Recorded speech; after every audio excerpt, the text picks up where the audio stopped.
I want you to imagine trying to reconstruct a totally chaotic, incredibly high-stakes event, but doing it frame by agonizingly slow frame. Yeah, it's basically like trying to untangle a massive knot in the dark. Exactly. You're watching a situation where every fraction of a second literally changes the narrative of what happened. Yeah. You're looking at a blur of motion, you're listening to this wall of sound and trying to pull objective mathematical reality out of absolute chaos. Which sounds impossible, right? It really does. But that is exactly our mission for this deep dive today. We are taking the stack of sources you provided, so the official district attorney reports, the medical examiner summaries, and this really fascinating, highly technical, independent forensic audio-visual analysis. Right. And we are unpacking the Stephen Fossett case. And we're really looking at a profound discrepancy here between paper and physics. Right. On one side, you have the official district attorney's report, and it states Stephen Fossett was exposed to a combined taser deployment of exactly 13.24 seconds. Uses a very specific, clean number. Yeah, very clean. But on the other side, independent forensic analysts, they basically pulled apart the raw video and audio data. They measured the actual electrical output and acoustic signatures hidden in the footage, and that data tells a completely different story about what happened in that locker room. Yeah, and I want to be crystal clear with you before we really, get into the weeds of acoustic analysis and electrical exposure times. We are not here today to take sides in a police use of force debate. Absolutely not. That's not what the data does. Right. We are not judging intent. We aren't looking at department policy, and we're definitely not making moral determinations. We are looking purely at the data. Yeah, it's an entirely objective, analytical look at extracting hard data from an inherently unstable environment. We are investigating the math and really the acoustics of electrical discharge. So let's set the timeline of what actually happened on May 20, 2024. The wire encounter spans about 10 minutes, and it's broadly broken down into two distinct phases. At 1:28 p.m., Stephen Fossett is initially unresponsive on a gurney while medical staff attempt treatment. But things escalate really rapidly. By 1:30 p.m., the first physical deployment happens.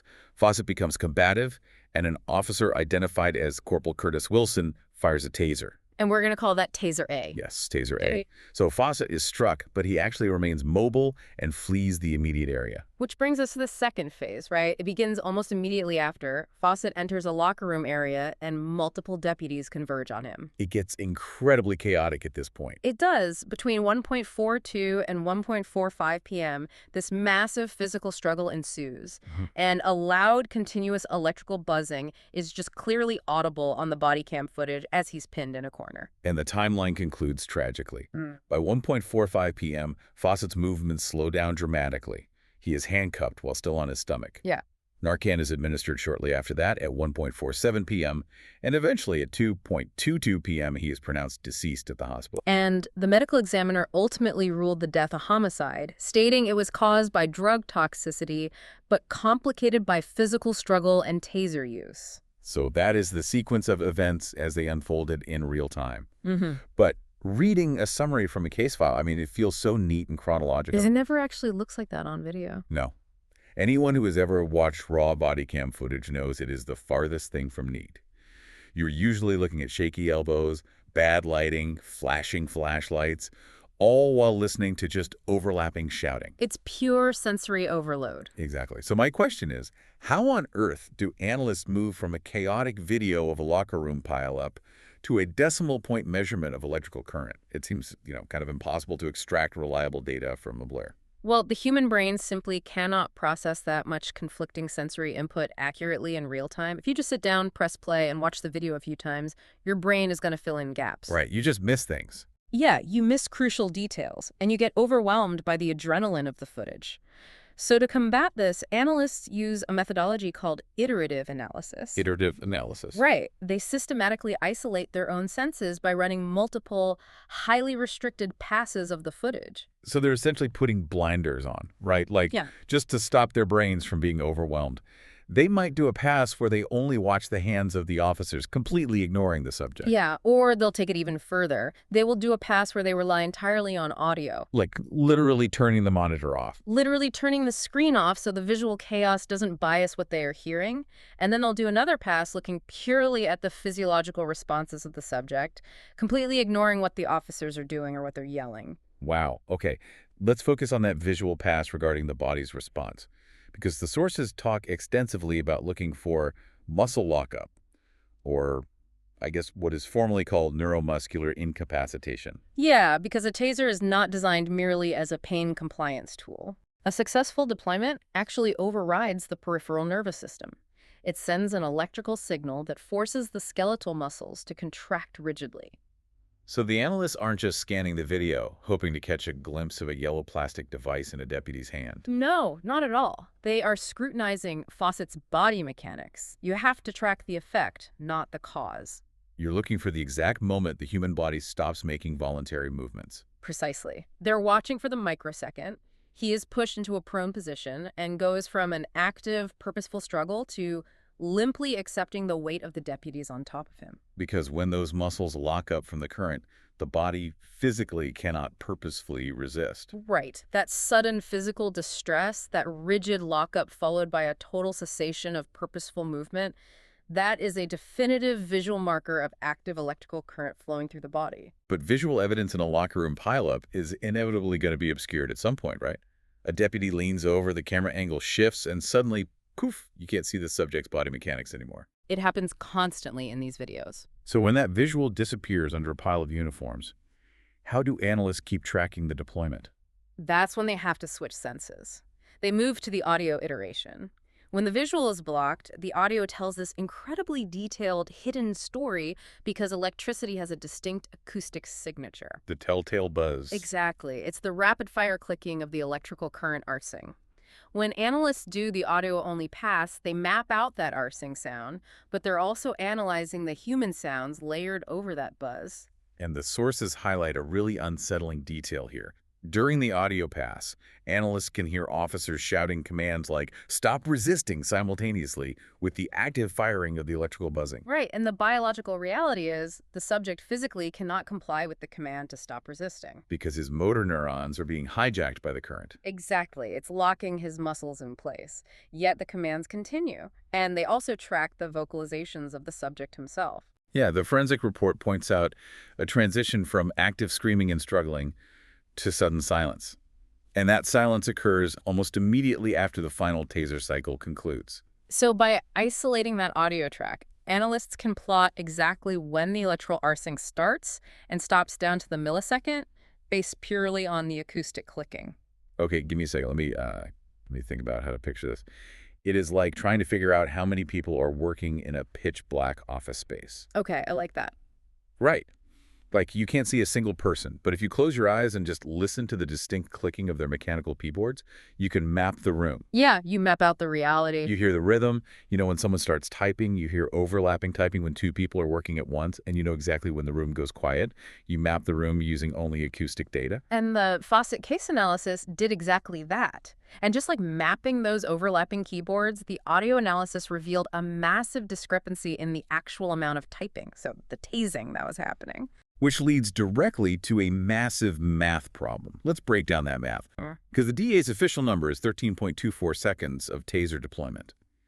But the forensic analysis uses specific metric formulas, and their numbers clash violently with the DA's report. Yeah, we have to define the two most important metrics the forensic analysts use here. The first is total taser seconds, and the second is elapsed exposure time. Okay, total taser seconds sounds like the sum of every individual deployment just added together. That's right. It represents the total electrical energy discharged into the body. And in this forensic analysis, the total taser seconds came out to 18.44 seconds. 18.44 seconds of electrical energy delivered. Yeah. The DA said 13.24, so we already have a major conflict. What about that second metric? So elapsed exposure time is the wall clock time where the subject was experiencing electrical current from at least one source. That number was calculated at 14.14 seconds. Okay, let me try to make this concrete for you listening. Say you have a kitchen sink, right?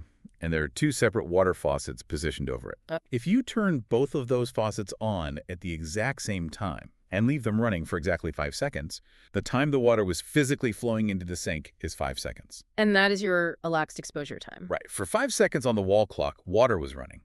That represents the 14.14 seconds in the Fossett case, the continuous window of time he was experiencing an active electrical current. Yeah.